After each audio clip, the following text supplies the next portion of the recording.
Professor homeo হল farm গেটের পক্ষ থেকে সবাইকে স্বাগতম। আজকে এই ভিডিওটি তাদের জন্য যাদের প্রস্রাবে জ্বালা পোড়া, প্রস্রাব করতে কষ্ট হয়, ছোট থেকে বৃদ্ধ পর্যন্ত সকলের জন্য এই ভিডিওটি অত্যন্ত গুরুত্বপূর্ণ। দূর দূরান্ত থেকে যে সকল নতুন ডাক্তার এবং রোগীরা ডাক্তারের কাছে যেতে পারেন না, অন্তত তারা এই ওষুধগুলো ক্রয় করে যদি ব্যবহার করেন অবশ্যই উপকৃত হবেন। তবে অবশ্যই একজন ডাক্তারের শরণাপন্ন হয়ে ওষুধ ব্যবহার করেন, তাতে সবচেয়ে বেশি উপকৃত হবেন। আর বলি রাখি, জার্মানি ওষুধ ব্যবহার করবেন। এই রোগের জন্য আমরা সবচেয়ে যে ওষুধটি ব্যবহার করি তা হচ্ছে ক্যান্থারিস। খেয়াল করবেন, শোয়েব কোম্পানির ক্যান্থারিস মাদার টিংচার।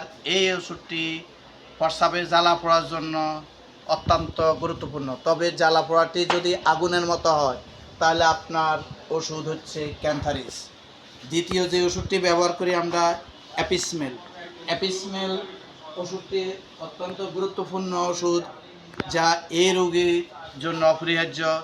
যদি জ্বালা পোড়ার মধ্যে হুল ফুটানো ব্যথা থাকে তাহলে এই রোগীর জন্য এই ওষুধটি অত্যন্ত গুরুত্বপূর্ণ।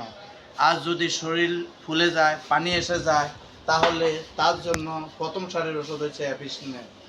এরপরে যে ওষুধটি বলবো বারবারিস ভলগার।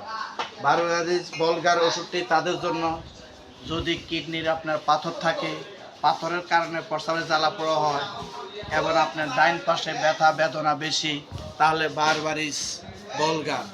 এবং ডান পাশের পাথরের জন্য আপনার বারবারিস ভলগার ওষুধটি অন্যতম ওষুধ। এরপরে যে ওষুধটি বলবো, যদি প্রস্রাবের পরে জ্বালা পোড়া হয় তাহলে সারসাপেরিলা ওষুধটি আপনার জন্য।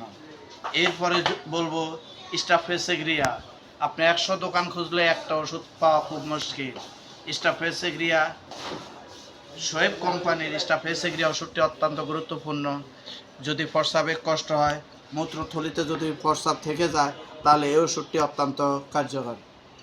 এরপরে যে ওষুধটি বলবো থুজা। থুজা হচ্ছে প্রস্রাবে যদি কষ্ট হয়, প্রস্রাব করতে যদি অনেক সময় কূপ দিতে হয়, বসে থাকতে হয়, তাহলে থুজা ওষুধটি আপনার জন্য। অনুগ্রহ করে আপনারা জার্মানি ওষুধ দেখে কিনবেন। ওই ওষুধটি কিনবেন, ওই দোকান থেকে কিনবেন যারা জার্মানি ওষুধ ক্রয় করে, সেখান থেকে ওষুধ ক্রয় করবেন। সবাইকে অসংখ্য ধন্যবাদ। এই রোগের স্বার্থে সবাই আমরা যার সামনে পেজটি যাবে অনুগ্রহ করে শেয়ার করে দেবেন এবং সবাইকে আবারও ধন্যবাদ জানিয়ে আজকের ভিডিও এখানে সমাপ্তি করলাম। আসসালামু আলাইকুম ওয়া রাহমাতুল্লাহ।